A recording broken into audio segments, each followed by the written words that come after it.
Hello and welcome to the monthly review of our funds for the month of July. These were the most important events of the month. Sharp fall of the Chinese stock exchange, headwind for global emerging markets, and improvement in the performance of our funds compared to last month. Let's start with the crash of the stock exchange in China, which dominated the news during the summer month of July.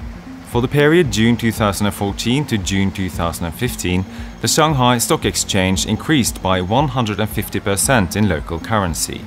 However, at the beginning of July this year, the stock exchange fell between 30 and 40%, which created headlines and turmoil. In an attempt to curb the turmoil, the Chinese authorities imposed restrictions on stock trading.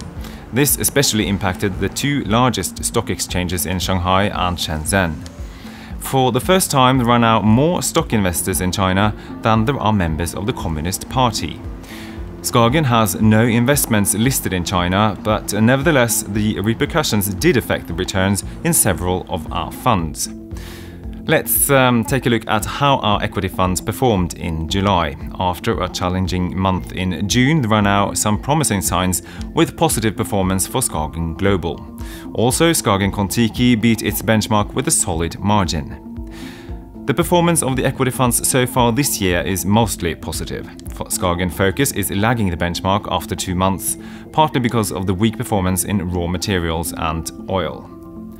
Let's now turn our attention to the main drivers of the fund's performance during July. For SKAGEN Global, AIG and Citigroup were once again the best monthly contributors to absolute performance, with search engine Google as the third best contributor.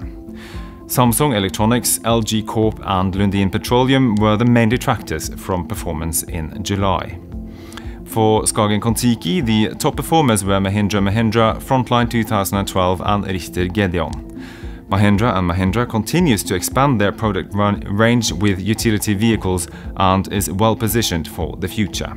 On the other side, we have Chinese Great Wall Motors, Samsung Electronics and Petrobras, which were all negative contributors to performance. For SKAGEN Focus, the main contributors to absolute performance were AIG, Genoptic and Omega Protein, whereas Whiting Petroleum, Pan America Silver and SK Hynix contributed negatively.